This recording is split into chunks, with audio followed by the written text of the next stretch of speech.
Last week, you took the heavy step of writing down the painful thoughts and memories that you've been holding on to. That wasn't busy work. You created a foundation and you created momentum.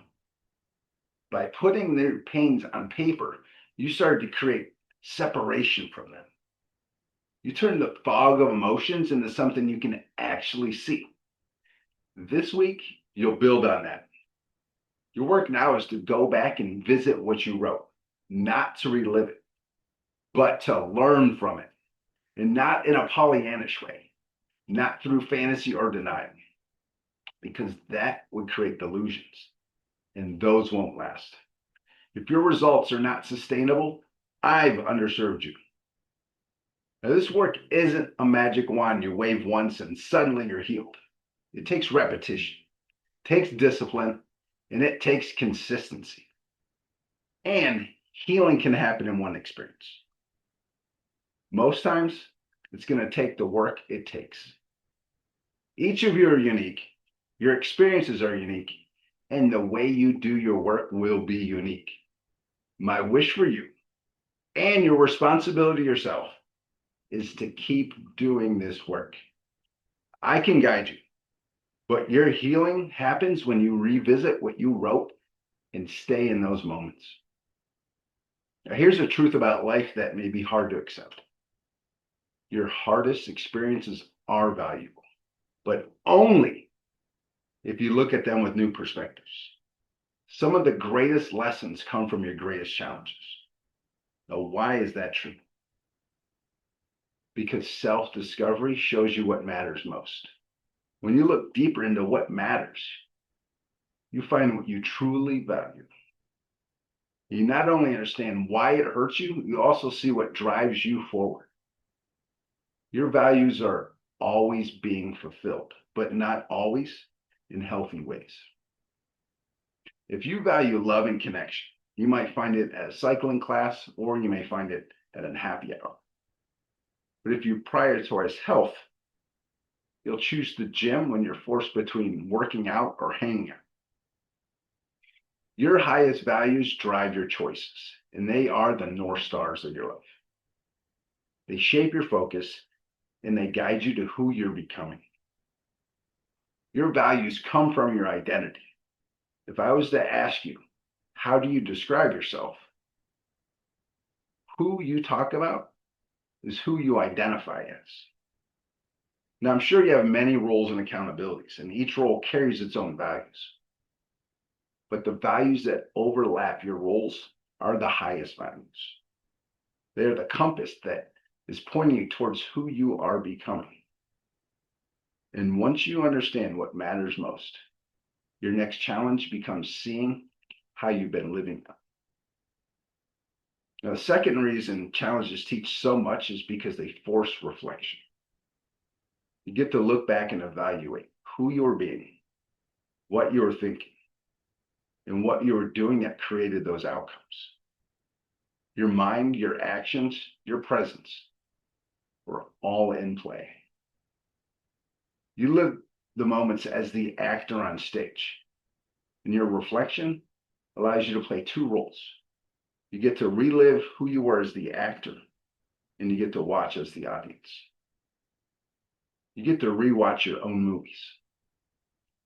Be in the audience and ask, if I had been a different version of myself, how would those scenes have been different?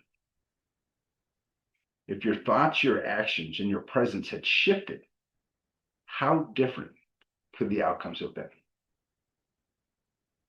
Now, reflection isn't about beating yourself up or judging yourself. It's about watching the tape, learning from it, and writing a better script for the next act. And as you start rewriting these scripts, something else becomes clear. What no longer fits and what you no longer want. But clarity is the third reason challenges hold value, because they reveal what you absolutely do not want. And that's not small. Often it's the push that finally creates direction. Now, most people drift through life like a ship without a captain or a rudder. They just accept wherever the current takes them. They settle for who they are, what they're doing, and what they've gotten. And if they do move intentionally, it's often for a new shiny object, like a relationship, a new hobby, or just a new distraction. They chase it until it gets away or it loses its sparkle. And then they find the next one to move on to. Now, movement with little progress is what I call being busy, which is effort with little direction or purpose. So scrolling through your phone for hours may feel like you're doing something, but it doesn't move you closer to what matters. So do not confuse busyness with productivity. Challenges break the cycle and they strip away that illusion.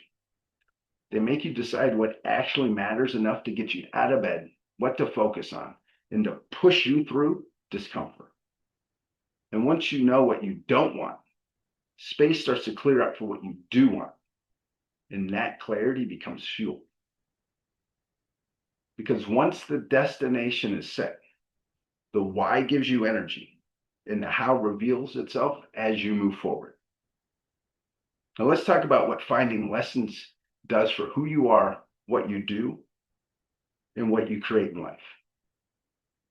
Now, in every lesson, you'll find the facts, but the truths can distort those facts and make you believe your story is reality. But when you start untangling the two, you start to grow. And your reality is shaped by your perceptions. So when facts and truths are tangled, you suffer. But when you start to separate them, you start to see clearly. The person who can see the most perspectives has the best chance of being empowered and happy because they can choose different perspectives that fuel the identity of their success. But when you cling to being right, you start suffering. But when you can release it, you can start discovering the facts. And facts are the foundation of science. They show you how the world is as it is, not as your story perceives it. So the challenge is that your ego fights to be right. It clings onto the stories it created and can be very slow to seeing things differently. This work minimizes the ego's control. When you do it, you become more emotionally stable. You see facts easier and you enjoy life more. Who you'll be is someone focused more on outcomes and not so distracted by shiny objects. Procrastination starts to lose its grip and excuses start losing their power. But here's the truth about excuses. You can use them to avoid action, or you can use them to justify action. And when you take control of your thinking, you start creating excuses to do things that build your dreams. Action is what will take you from who you are to who you want to become.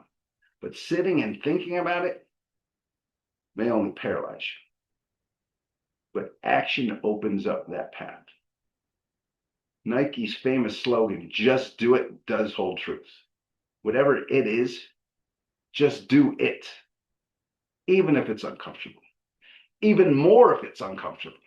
Because when you're uncomfortable, you have a choice to become someone new or just stay who you are. You may feel awkward and you may be self-conscious, and people you love may criticize you. But what's the best thing to do? Do it anyway. You won't always know you're on your path until you're walking. And you can only see as far as you can see. But as you start moving forward, more starts to get revealed to you. So the gap between who you are and who you want to be is fulfilled by the actions you take. And if you're being the best version of yourself, doing the most you can with what you know, you will create your best. Will it always be what you want? No. But will it be what you need? Yes. And from there, you can evaluate and course correct. Reflection is more than just thinking. It's retraining your mind.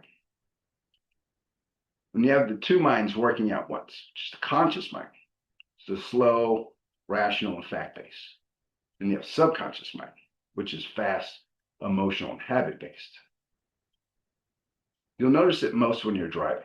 Once you've learned the route, your subconscious takes over. And you can drive the same route, barely remember the trip. But take the wrong turn, And suddenly your conscious mind wakes up. You start paying attention again. You turn down the radio and you start focusing. And that's life. 95% autopilot, 5% awareness. So reflection is switching off the autopilot and grabbing the wheel. It interrupts patterns and gives you the power to start choosing differently. And when you pay attention to who you're being, what you're thinking, and what you're doing, you'll see you have more control than you think you've been conditioned to think. You start becoming the creator of your dreams and less the reactor of someone else's. What once felt impossible may start feeling possible. And ultimately, you start living more the life you love. So your exercise for this week starts with pulling out week two's writing. Choose your most powerful memories, and the more memories you can work on, the better. Write the lessons about those memories. What did you learn about your values, your choices, or just yourself? Write one way you can apply those lessons, and don't be surprised if the same lessons show up in multiple memories. A saying that holds a lot of truth is, how you do one thing is how you do everything. So if you do everything one way, there's a good chance you're going to see the same lessons in multiple memories. And then end with this question. If this memory was a teacher, what class just got taught? When you can answer that question, you'll start seeing pain turned into transformation. The same words you wrote in week two, words that once carried pain, will begin to start carrying wisdom. So that's your work. Pain's turned into perspective, memories turned into lessons, and lessons turned into fuel for who you're becoming.